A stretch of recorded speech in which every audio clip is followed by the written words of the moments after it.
Bom dia, irmãos, aqueles que nos ouvem. Hoje daremos início à semana 2 deste volume do Elemento Diário,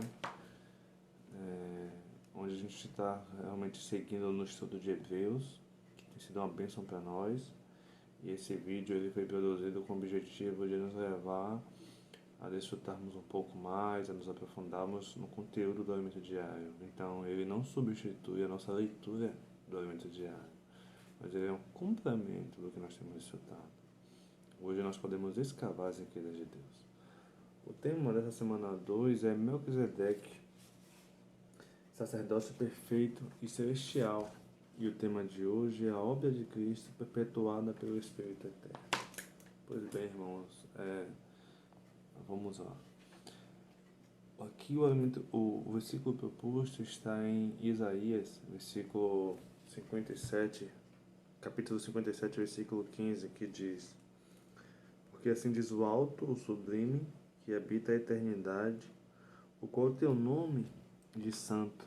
Habito no alto e santo lugar, mas habito também com contrito e abatido de espírito, para vivificar o espírito dos abatidos e vivificar o coração dos contritos.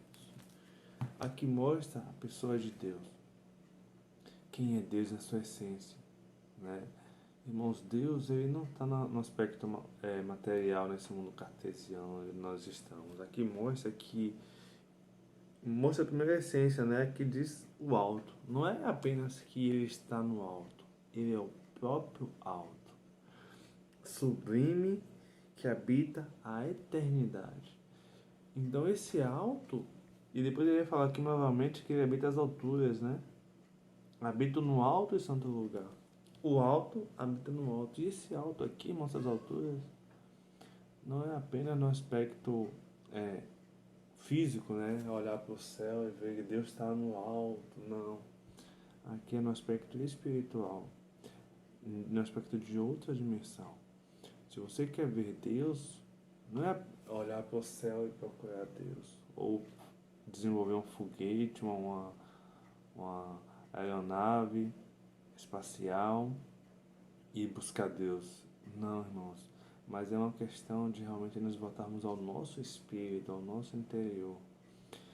A gente vai ver aqui que desse Deus, apesar de tudo isso, né, o homem, a humanidade, se tornou caída, pecaminosa.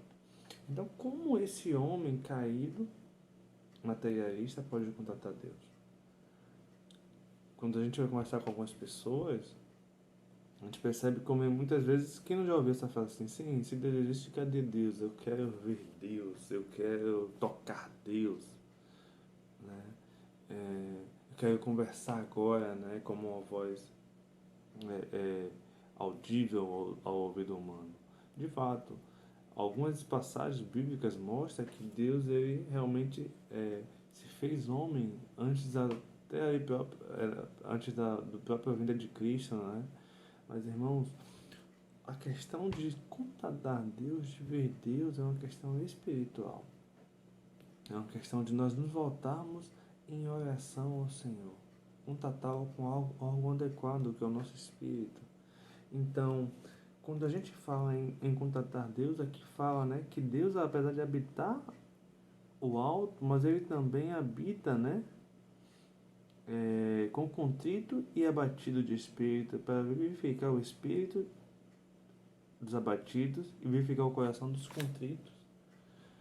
Então, aqui fala que ele também habita no espírito, para vivificar o espírito, ele habita com aquele irmão que tem um coração contrito. Hoje, se nós queremos ter contato com Deus, nós precisamos contatá-lo por meio de algo, por meio do nosso espírito. Em João, no Evangelho, mostra, né, porque Deus é espírito e importa que os seus adoradores o adorem em espírito e em verdade. Essa é a forma de nós contatarmos Deus, irmãos. Louvado seja o Senhor. Mas hoje, para nós contatarmos Deus, é porque Cristo um dia morreu por nós. Há 2000 anos atrás, aproximadamente, Cristo se fez homem e morreu por nós. Mas por que morreu por mim? Em quando a gente vê em Gênesis, mostra que quando Deus colocou a árvore do jardim, Deus disse ao homem, né, para que não comesse, porque no dia que comesse certamente morreria, ou seja, a morte entraria no homem. Quando a gente vai para Romanos, mostra que o salário do pecado é a morte, ou seja, a consequência da humanidade de Adão ter pecado é que o homem precisava morrer. Então, logo após o homem pecar, Deus estabeleceu que o homem precisava é, provisoriamente sacrificar para que o homem não morresse de forma substitutiva, um animal precisaria morrer. Então, a cada vez que o homem pecasse, a gente vai ver aí na história do povo de Israel, estabelecida ali por Moisés, né? E até mesmo depois que o próprio Adão pecou, o próprio Deus já ofereceu um cordeiro em substituição. Então, irmãos, por cada pecado cometido, era necessário sacrificar um cordeiro. Mas Cristo, irmãos, ele morreu uma vez por todas por nós.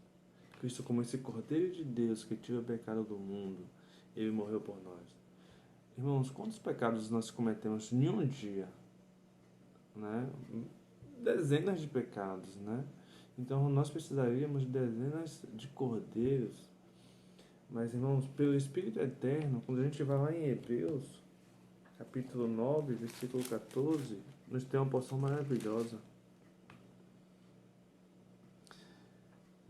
9,14. Muito mais o sangue de Cristo, que pelo Espírito Eterno a si mesmo se ofereceu sem mácula a Deus, purificará nossa consciência de obras mortas para servirmos ao Deus vivos. Então, hoje nós podemos contatar a Deus por meio do Espírito Eterno em Cristo. Cristo morreu há 2000 anos, irmãos.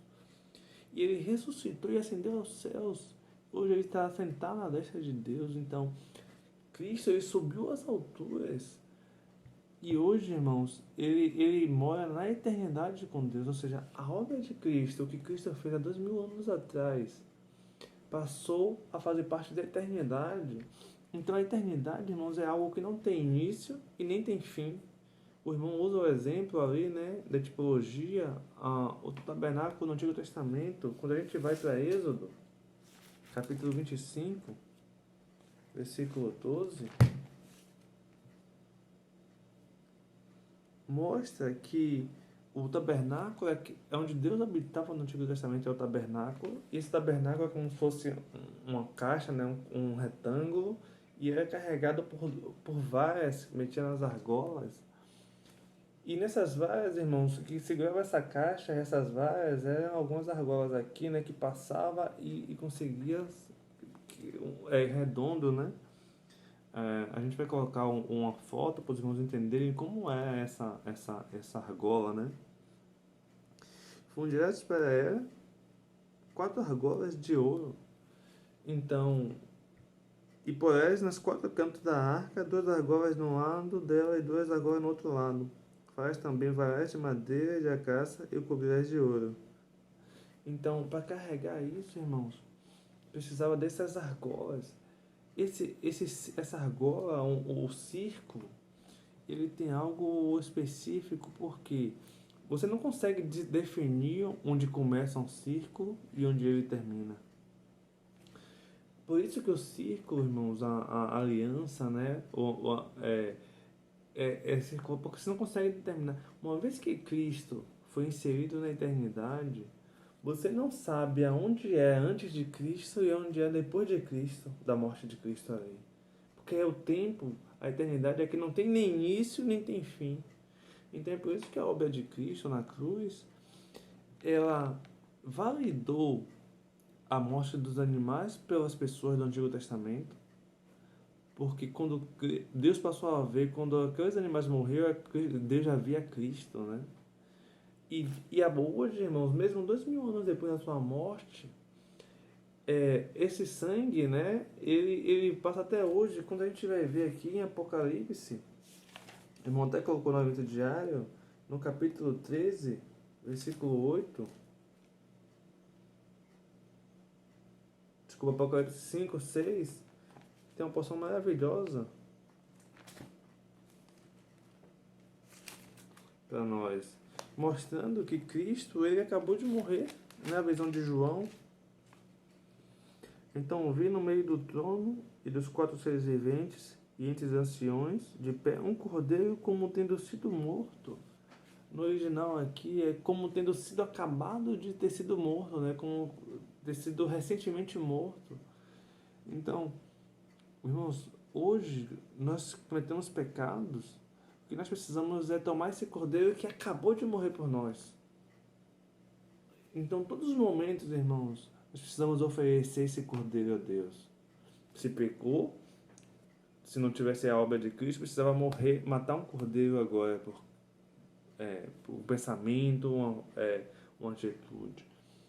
Mas agora, irmão, nesse momento, nós pecamos, nós falamos, Senhor Jesus, me lava com teu sangue e me perdoa. Irmão, nós precisamos oferecer esse sacrifício ao Senhor a cada momento. Tomar posse do sangue de Cristo, irmãos, que é colocado em nós por meio do Espírito. Então, quando eu exercito o Espírito, quando eu invoco o Senhor, irmãos, eu tomo esse cordeiro. Um bom dia, irmãos, louvado seja o Senhor. Desfrute dessa porção do alimento diário, compartilhe com os irmãos.